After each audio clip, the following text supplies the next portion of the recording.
कथा बहुता काळाची, राजा कृष्ण राष्ट्रकूटाच्या वेळची.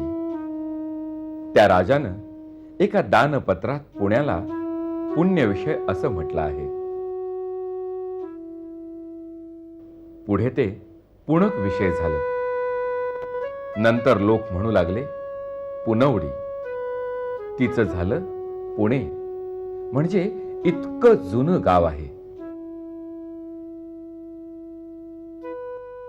पुणे गुण्या गोविंदानं नांदत होतं, पण आदिलशाही फौजांनी पुण्यावर गाढवाचा नांगर फिरवला. पुण्याची पार रया गेली. पण रयतेचा कैवारी पुण्यश्लोक राजा शिवबानं पुण्याच्या पंचक्रोशीत सोन्याचा नांगर फिरवला आणि अवघं पुणं फुलू लागलं, अंग धरू लागलं.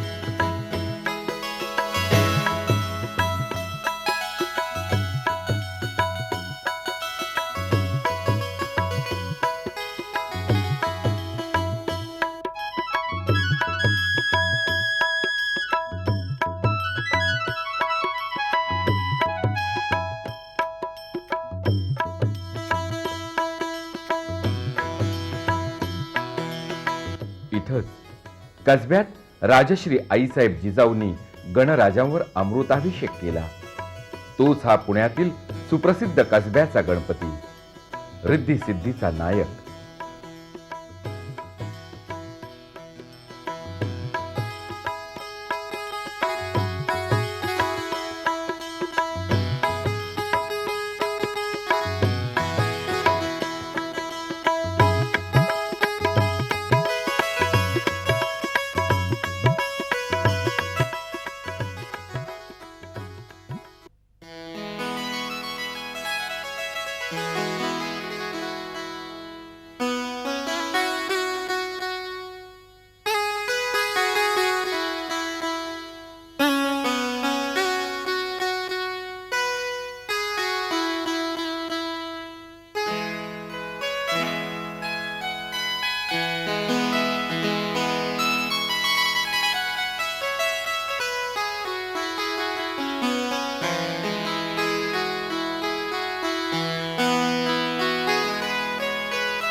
त्या काळी घनदाट वनराईतून मुठा नदी अवखळ अल्लड होऊन धावत असे.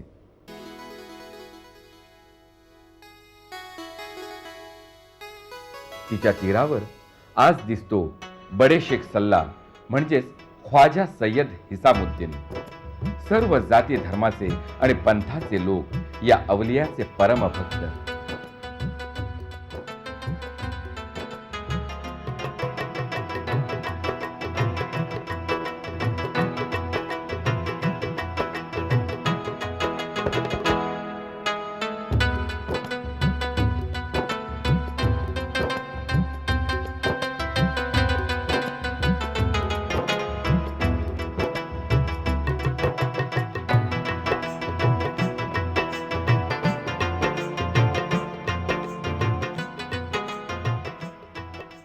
भाविक इथं आगळ्या वेगळ्या भावबंधात नवस करतात.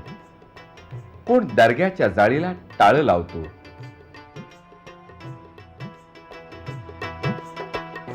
तर दुसरा धागा बांधून बाबांना साकडं घालतो.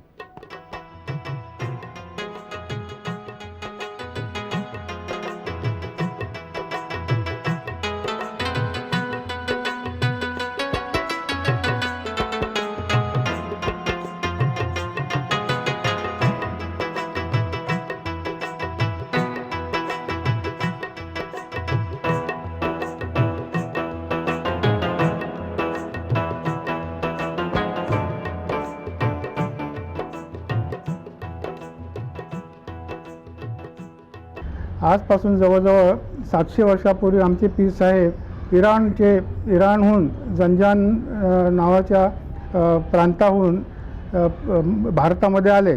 त्या ठिकाणी ते एक रूलर्स किंवा म्हणजे बादशाह होते, परंतु पैगंबराच्या आज्ञेप्रमाणे आपल्या राजसत्तेचा त्याग करून भारतात सूफीझमचे प्रचार करण्याकरता भारतात आले. दिल्लीचे हजरत ख्वाजा नसीरुद्दीन चिराग देलवी, त्याचप्रमाणे कचोच्या शरीफचे हजरत ख्वाजा अशरफ जहांगीर सिमनानी या दोन्ही सिद्ध पुरुषांपासून त्यांनी शिष्यत्व घेतलं आणि दक्षिण भारतामध्ये लोकसेवेकरता पुण्यात येऊन मुठा नदीकाठी स्थायिक झाले. तो काळ जवळजवळ शिर्के मांडलिक जे होते यादवांचं राज्य होतं त्यावेळेस तिथे, आणि त्या काळात आले. पीर साहेबांचं देहावसान हिजरी सणाच्या 744व्या वर्षी झालं. त्या हिशेबाने आज जवळजवळ 750 ते 750 वर्ष पीर साहेबांना होऊन गेलेली आहेत. परंतु आजसुद्धा लोक भाविक आणि कुठल्याही धर्माचे असं बंधन नाही की फक्त मुस्लिमच येतात असं नाही. हिंदू येतात, पारशी येतात, शीख येतात, जैन येतात, सगळ्या पंथाचे धर्माचे लोक इथे येऊन पीर साहेबांच्यापासून लाभ घेतात. त्याचप्रमाणे ज्या पुण्यावरती राजसत्ता आल्या त्या सर्वांनी पीर साहेबांचा आदर केला आहे. मोगलाई आली, नंतर बहामनी राज्य आले, आदिलशाही आली, निजामशाही आली, त्याचप्रमाणे पेशवाई आली, मराठीशाही आली. सगळ्यांच्या सनदा वगैरे उपलब्ध आहेत. दर्गेच्या खर्चाकरता आणि पीर साहेबांच्या वंशजांची निर्वाह करता पुण्याच्या बाजूला मौजे एरंडवणे गाव हे कदीम काळापासून इनाम आहे आणि ते आजपर्यंत चालू आहे. त्याप्रमाणे दर्ग्याचा उरूस हिजरी सणाच्या रजब महिन्याच्या 1 तारखेला साजरा केला जातो. पीर साहेबांचे वंशज हे पैगंबरांच्या वंशातलेच आहेत. म्हणजे करबलामध्ये इमाम हुसेन आणि इमाम हुसेन मोठी कुर्बानी दिली. त्या ठिकाणी यजीदकडून ते शहीद झाले. त्यांचे चिरंजीव हजरत इमाम जैनुल आबिदीन तेवढे एकच चिरंजीव उरले होते. त्यांच्या वंशातले हजरत पीर साहेब आहेत. त्यामुळे या घराण्याला सय्यद घराणे असे म्हणतात. सय्यद घराण्याला इस्लाम धर्मियामध्ये फार मोठा मान आहे. त्यामुळे या दर्गेस बडी दर्गा असे म्हणतात.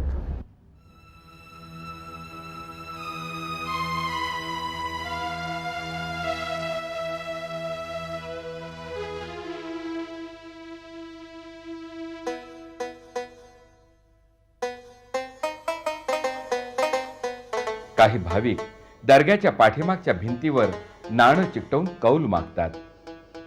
नाणं चिकटलं तर मनोकामना पुरी होते आणि स्वप्न साकारतात अशी भाविकांची समजूत आहे.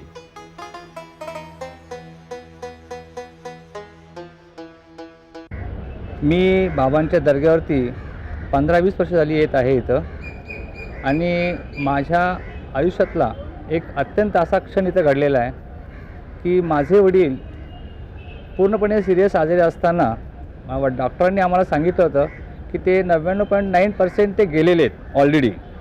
मग त्यानंतर मी तडक दर्ग्यात आलो. बाबांना सांगितलं की असे वडील आजारी आहेत आणि मला ते 10 दिवसात घरी चालत आले पाहिजेत. आणि त्या पद्धतीने वडील 10 दिवसानंतर घरी चालत आले आणि पूर्ण बरे झाले. आणि त्यानंतर मी बाबांच्या इथे येऊन बाबांचा शेरा चढवून, चादर चढवून, सगळ्यांचं तोंड गड करून मी इथं सगळ्यांना सांगितलं की माझे वडील अशा पद्धतीने वाचले, केवळ बाबांच्या कृपेने वाचले. आणि त्यापासून माझी इतकी श्रद्धा बसली. मी 5-6 वर्ष झाले या दर्ग्यामध्ये येते. मला खूप काही फरक पडलेला आहे. माझा मुलगा पण आजारी होता, त्यालासुद्धा फरक पडलेला आहे, मलासुद्धा फरक पडला. मी रोज म्हणजे दिवसातनं, आठवड्यातनं 1-2 वेळा येते इथं. फक्त जसा मला वेळ मिळतो तसा मी येते इथं. पुण्याला आल्यानंतर आम्ही इथे यायला लागलो. इथेही आमचे काही त्रास होते ते सगळे दूर झाले आणि होतात. दर शनिवारी मी येते न चुकता, आणि घरी पण ह्यांचं करते. शुक्रवारी पण तसा नमाज करते, ह्यांची प्रार्थना करते. दुःख, व्यथा, वेदना आणि समस्यांचं ओझं मनावर वागवणारी ही देवाची बाळं मुक्तीसाठी बाबांच्या दर्शनाला येतात.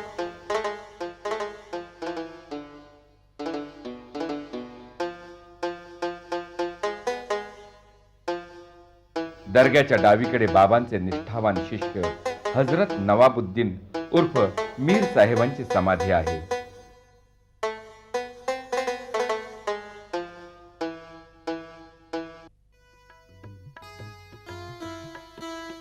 सय्यद हिसामुद्दीन दर्ग्याच्या मुख्य प्रवेशद्वारासमोरील आवारात गर्द झुडपाखाली किराणा घराण्याचे महान सारंगी वादक बंदे अली खां यांची समाधी आहे. हे एक तरल भावरम्य प्रेमकाव्य आहे.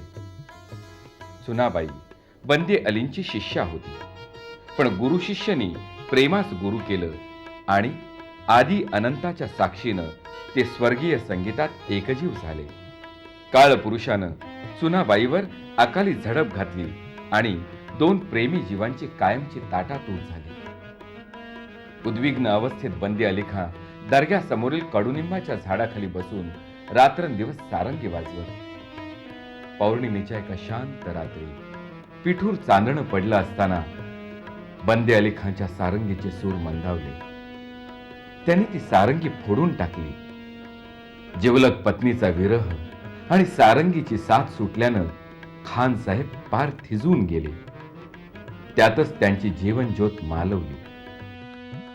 या कलंदर सारंगी वादकाच्या समाधीला कुर्निसात करायला संगीत विश्वातील अनेक दिग्गज कलावंत आजही इथे येतात.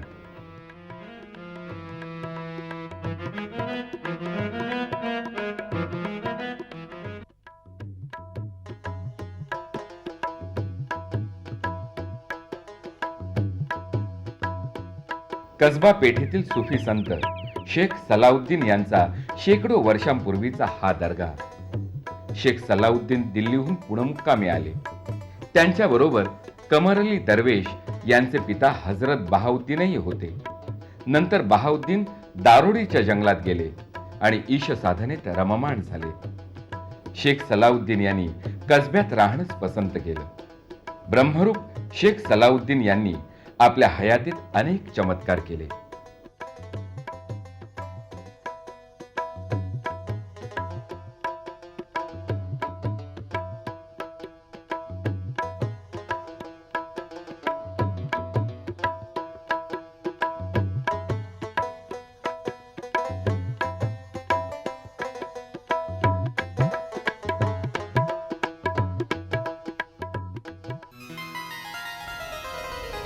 मी या शेख सल्ला दर्गाचा प्रिन्सिपल ट्रस्टी असून इथं शेख सल्ला दर्गाला येऊन जवळजवळ 7-8 वर्ष झाले आणि यंदाचा उरूस 664वा झाला.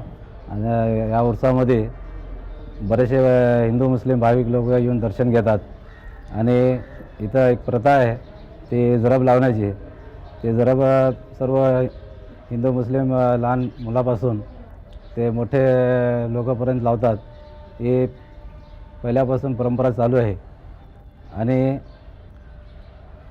या शेख सल्ला दर्ग्याचा सर्व लोकांनी जास्तीत जास्त गैरमुस्लिम लोकांनी येऊन इथं दर्शन घेतात आणि त्याचा त्यांना लाभही होता. त्यांना मी मोहन तुकाराम देवरकर माळी समाजाचा आहे. गेली 700 वर्षापासून हे शेख सल्लाउद्दीन बाबाला ही आमची घरच्यातर्फे नाचणीच्या भाकरीचा प्रसाद दिला जातो, दरवर्षी दिला जातो. एकदा बाबांच्या भक्तांनी देवरकर नावाच्या एका माळी समाजाच्या माणसाचे बैल मारले. देवरकर आपल्या बैलांच्या शोधार्थ निघाले आणि ते बाबांजवळ येऊन पोहोचले. ते आपल्या बैलांसाठी शोक करू लागले. बाबांना त्यांची कणव आली. शेवटी बाबांनी त्यांना बैलांना हाक मारायला सांगितले. हाक मारताच बैल देवरकरांच्या समोर उभे ठाकले. देवरकर भलतेच खुश झाले आणि त्यांनी बाबांना नाचणीची भाकरी आणि चवळीची भाजी खायला दिली. मी अमित मोहन देवरकर. सध्या माझे वडील नाचणीची भाकर उचलतात. तर जवळजवळ 700 वर्षापासून ही परंपरा आमच्या घरामध्ये आहे. तर ही नाचणीच्या भाकरीची मिरवणूक श्री जुनागड भैरवनाथ मंदिर हे आमच्या पूर्वजांचं आहे, तिथून निघते आणि शेख सल्ला दर्ग्यामध्ये येते. नंतर दर्ग्याचा प्रसाद इथं वाटला जातो. थोडाफार राहिलेला प्रसाद आमच्या घरी वाटला जातो. ही परंपरा आमच्या पहिल्या पिढीपासून चालत आलेली आहे. बाबांच्या उरूस प्रसंगी आजही देवरकरांचे वंशज एक गोणी नाचणीच्या भाकरी प्रसाद म्हणून वाटतात.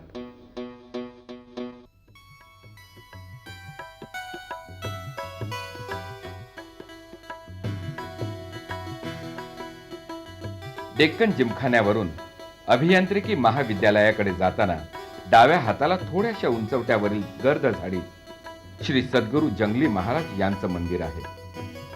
आजचं शिवाजीनगर भांबुर्डे म्हणून ओळखलं जायचं.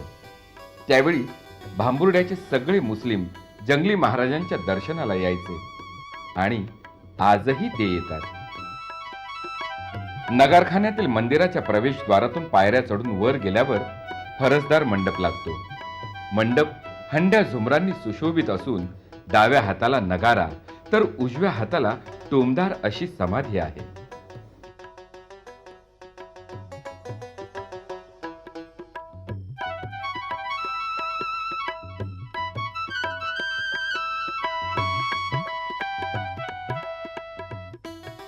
जंगली महाराज साधारण 1870 साली पुण्यामध्ये भांबुर्डे म्हणून, शिवाजीनगरला पूर्वीचं भांबुर्डे त्याला म्हणायचे, त्या गावामध्ये आले. त्यांनी तिथं एक भैरोबाचं देऊळ होतं, तिथं ते वास्तव्य करायचे आणि तिथं पशुहत्या चालायच्या. तर त्यांनी त्या पशुहत्या तमाशे बंद केले, लोकांना वाईट व्यसनापासून परावृत्त केलं, भजनाला लावलं आणि त्या तिथं रोकडोबाचं मंदिर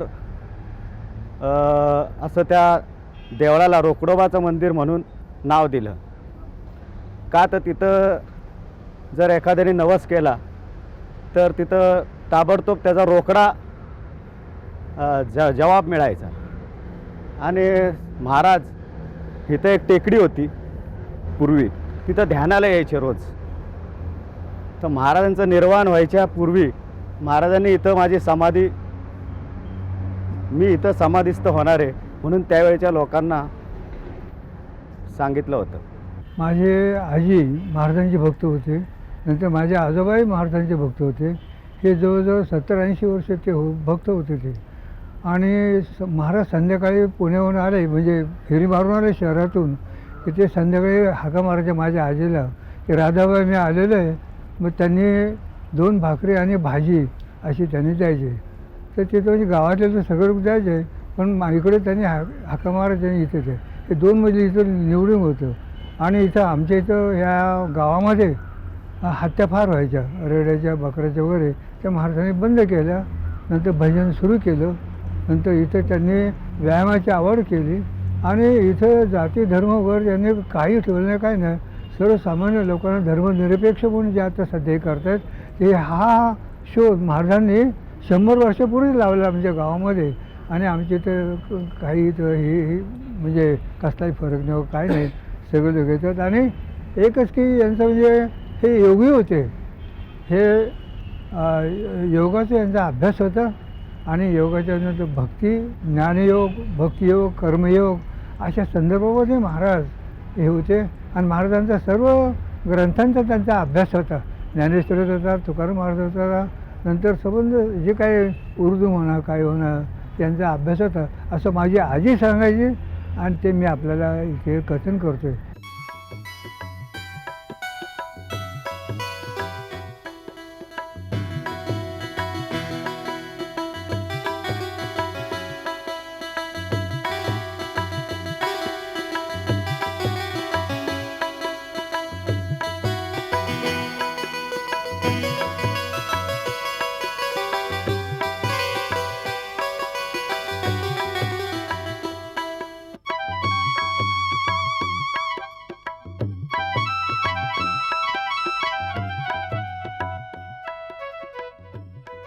दक्षिणोत्तर अशी जंगली महाराजांची प्रशस्त समाधी आहे. समाधीच्या मागे 9-10 फूट उंचीचे महाराजांचे अतिभव्य चित्ताकर्षक असे तैलचित्र आहे. राष्ट्रीय एकात्मता हा विषय आमच्याकडे पहिल्यापासून गाजतोय भारतामध्ये, परंतु सामाजिक एकता ही त्याला अत्यंत आवश्यकता आहे. आणि सामाजिक एकतेचं उदाहरण म्हणून ही जी आमची देवस्थानं आहेत ही पहिल्यापासून आहेत उपयोगी. सगळा समाज या ठिकाणी येतो. अशी आमच्या खेडेगावामध्ये अनेक ठिकाणं आहेत. जसं मी उदाहरण देतो की आमच्या आजोळी कासेगावला आमच्या घराच्या समोरच मशीद आहे आणि त्यांच्या उत्सवाला नैवेद्य ह्या घरातून जातो आमच्या. म्हणजे 1950पर्यंत यातला कुठलाही असा भेदभावाचा प्रसंग त्यावेळी दिसला नाही आम्हाला, आम्ही लहान असताना. दर गुरुवारी घरी धूप वगैरे दाखवून आम्ही त्यांची पूजा करत असतो. आणि त्यातल्या त्यात दर गुरुवारी इथे जंगली महाराजला पुण्यात असतं तर न चुकता आम्ही येऊन जातो. महाराज भांबुर्ड्याच्या वनराईत राहायचे म्हणून लोक त्यांना जंगली महाराज म्हणू लागले. ते महान योगी होते. अक्कलकोटच्या स्वामी समर्थांकडून त्यांनी अनुग्रह घेतला होता. जात पात ना पूछे कोई, हर को भजे सो हर का होई, हे कबीर वचन जंगली महाराजांना तंतोतंत जुळते.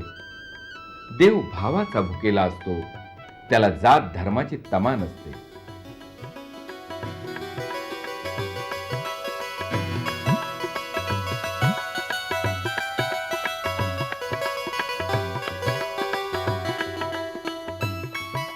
धर्म जाती कोणती तो भेद येथे ऐसा नाही, या कविवचनाला साजेसं वर्तन साक्षात्कारी संतांचं असतं. विष्णुमय जग, वैष्णवांचा धर्म अशी धर्मविषयक संकल्पना बाळगणारे संत प्रत्यक्ष देवच असतात आणि म्हणूनच त्यांच्या ठायी सर्व समावेशकता असते. संत, सुफी, तीर्थंकर, बौद्ध भिक्खू आणि ख्रिस्ती धर्मगुरू या सर्वांनी मिळून सर्वसामान्य माणसाच्या मनात एकमेकांबद्दल प्रेम, विश्वास, निष्ठा आणि श्रद्धा जागवली. त्यांनी समता आणि मानवी ऐक्याचा संदेश दिला आणि त्यामुळेच आमच्या वैविध्यपूर्ण देशात एकात्मता नांदताना दिसते.